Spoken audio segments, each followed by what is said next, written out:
अति के पहले से ही विभा को कपड़े धोने का बड़ा शौक था। कभी नल के नीचे तो कभी तालाब के पास। अरे मेरी नीली वाली लुंगी नहीं दिख रही है।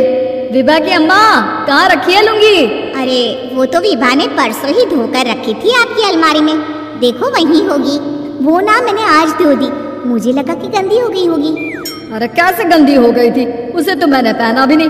हे भगवान, इस लड़की के कपड़े धोने की आदत से परेशान हो गया हूँ मैं। जितना तो घर में राशन नहीं आता, उससे कहीं ज्यादा डिटर्जेंट पाउडर का खर्चा है।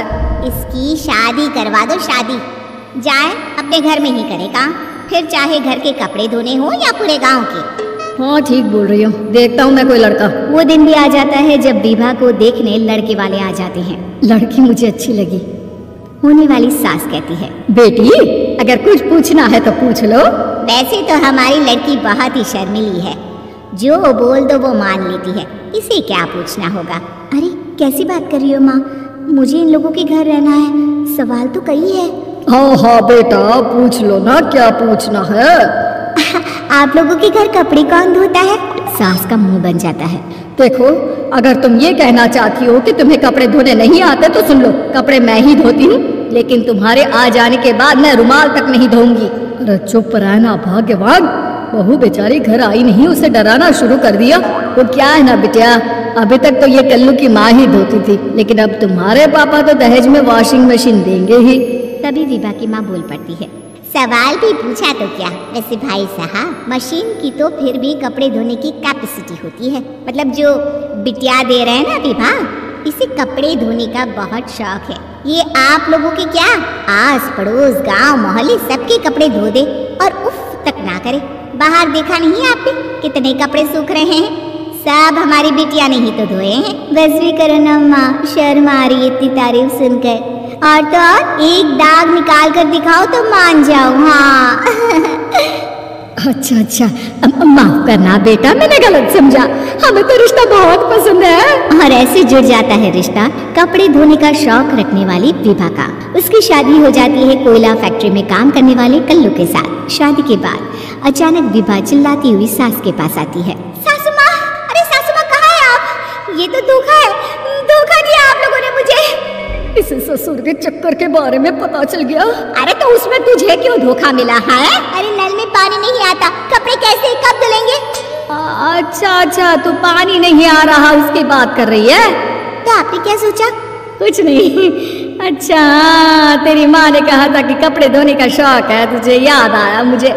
शौक शौक बोलकर कपड़े धोने वाले मेरे जुनून को कम ना आके सासू माँ, कपड़ा धोना मेरा गुरूर है। तभी पति भी वहाँ आ जाता है। अभी अभी मैंने इसे सनी देओल की फिल्म दिखाई है, उसी के डायलॉग मार रही है माँ। अच्छा सुन, साफ साफ बता रही हूँ, पानी सुबह 4 से 6 और शाम को 10 से 12 आता है, समझी? विभा टाइमिंग सुनकर हैरान हो जाती है। ये क्या भूतों का मोहल्ला है? सुबह 4 बजे उठकर कौन कपड़े धोता है? 4 बजे टंकी में पानी जाता है, फिर सारा दिन धोना ना, किसने मना किया? अरे कैसी बात कर रही है? 200 लीटर की टंकी में कितने कपड़े धो लूंगी मैं? सुबह ही उठ जाऊंगी मैं। अब क्या था, विभा सुबह 4 से लेकर रात के 12 बजे तक कपड़े ही धोती रहती। एक रोज सास पड़ोस से निकलकर कहीं जा रही होती है कि साथ वाली कहती है, हाँ कल्लू की माँ, जरा ये बताओ कि 2 साड़ी है, 2 ब्लाउज और एक पेटीकोट और एक नाड़े वाला लंबा कच्छा। हाँ तो? अरे तो क्या, कितना लोगी धुलाई ये बताओ। धोबन दिख रहे हैं हम क्या? हमारे पति सरकारी नौकरी से अभी अभी रिटायर हुए हैं और बेटा सुपरवाइजर है कोयला फैक्ट्री में। धोबन समझ रखा है हमें। हाय रे कल्लू की अम्मा, माफ कर दो, वो तो मोहल्ले में यही सब बता रहे थे कि तुमने बहू को कपड़ा धुलवाने के काम में लगा दिया है।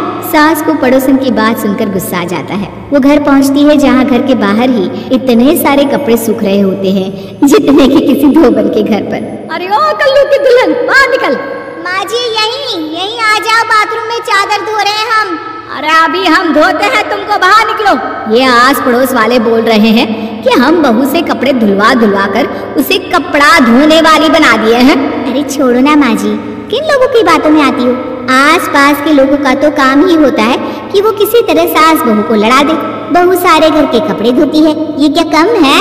बोलिए। सास को भी लग जाता है कि वो बहू का ये सनकीपन नहीं छुड़वा सकती, इससे अच्छा है कि खुद ही चुप हो जाए।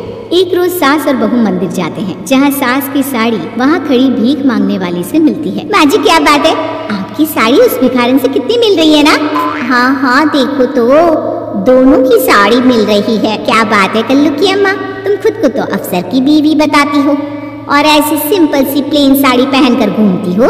सिंपल और प्लेन नहीं है ये साड़ी। तो क्या सोने के धागे से फूल बने हैं? कुछ भी सासू माँ, कुछ भी। हाँ बने थे इस साड़ी में सोने के धागे से फूल। मेरे पति लेकर आए थे मद्रास से स्पेशली मेरे लिए 10,000 की। ताहे भाई साहब इस भिखारन के लिए भी सेम टू सेम साड़ी लेकर आए होंगे 10,000 की। सास उस वक्त कुछ नहीं कहती, लेकिन बहू के साथ घर आती है और अलमारी से एल्बम निकाल कर लाती है। ये साड़ी देख रही है, ये वही साड़ी है जिसे मैंने अभी पहना था। इस साड़ी में ये जो चमकदार फूल दिख रहे हैं ना, ये सोने के धागों से काढ़े गए हैं। लेकिन तू लोकल वॉशिंग मशीन ब्रश से घिस घिस कर सारे फूलों को निकाल कर साड़ी प्लेन कर दी। मुझे माफ कर दीजिए सासू माँ। और तो और, जब मैंने तुझे तेरी गलती के लिए कुछ नहीं कहा, लेकिन तूने तो सबके सामने मेरा मजाक ही बना दिया। क्यों? बहू को समझ में आ जाता है कि अब